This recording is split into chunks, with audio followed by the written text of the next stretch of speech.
if we're being honest with ourselves, UFC Fight Night 150 in Fort Lauderdale had a bit of an underwhelming lineup of fights. However, if you had a chance to watch the fights, it actually turned out to be a great night. We'll start off here with Mike Perry versus Alex Cowboy Oliveira. Now, a lot of people, including myself, kind of forgot that this fight even existed, that this fight was even on the card last night. But after watching this fight, it reminded me exactly why I love watching Mike Perry fight so much.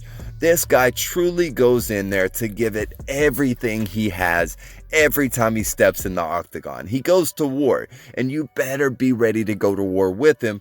Otherwise, you're going to end up really seriously hurt, or at the very least, knocked out on your back. Now, Alex Cowboy Oliveira, as we all know, is a very technical fighter. He's a very solid striker. He's very intelligent with his movement.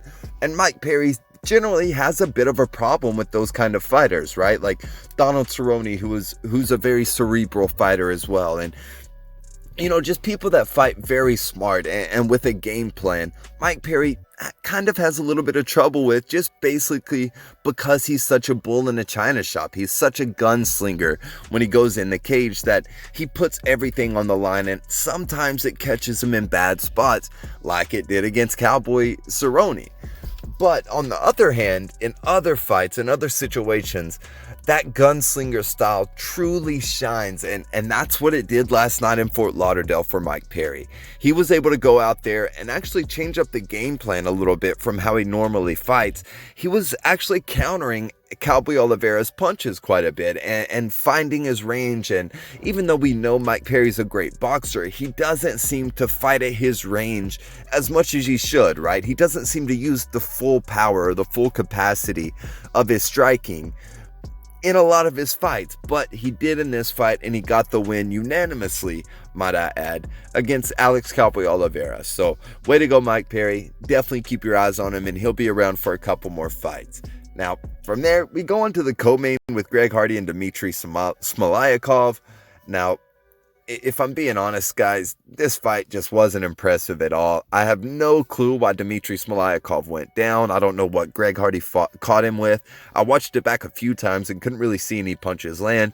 I don't really know what the ref was thinking here when stopping the fight, other than the fact that his mouthpiece was out.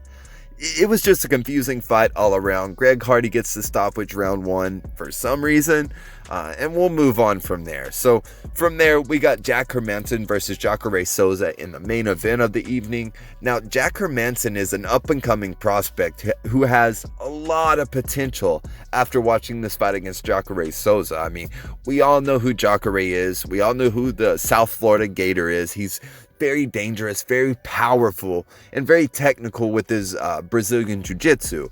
Although, in this fight, we saw Jack Hermansson, who's relatively unknown in the UFC so far, a Swede, coming out of nowhere in the middleweight division to kind of shock the world. I mean, Jack Hermansson kept Jacare Souza at his range this entire fight. He made Jacare fight his fight.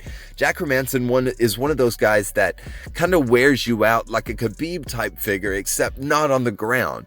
Now, his ground and pound is his gift in mixed martial arts. Jack Hermansson's gift is his ground and pound, but he didn't really need to use it in this fight against Jacare, and that says a lot for someone's strongest attribute, Jack Hermansson's ground and pound, to not even need to be used for the most part against Jacare, who's such a wily veteran, right? Like, this guy will probably be in the Hall of Fame one day. He's such a dangerous fighter that's taken out so many big names that it was very surprising to see a guy like Jack Hermansson, who, by the way, is coming into this fight, or was coming into this fight with a 5-fight winning streak, or finishing streak rather. It was surprising to see how well he dealt with Jacare's pressure and Jacare's movement. Now, that being said, Jacare also came into this fight not being taken down more than once since he fought Tim Kennedy in 2010, and Jack Hermansson took him down 3 times. 3 times in one fight, Jacare Souza was taken down. That's more than in the past 9 years combined. That's crazy. Not to mention, Hermansson outstruck Jacare Souza in the second round, something like 108-5 with significant strikes. I mean, that's just an absolute dominant performance against someone who, like I said, was relatively unknown before this fight. Now he's definitely going to be main eventing some other cards. He's going to be someone that a lot of people are going to have their eyes on, casual fans and hardcore fans alike. Hopefully he gets the rise that he needs.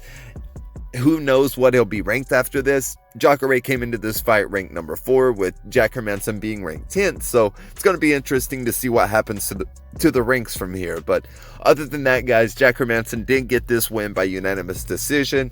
It's going to be great to see and kind of follow his career from here. But thanks again for watching, guys. Thanks for all the support lately. It means the world to me. And we'll catch you next time. Make sure to subscribe, like,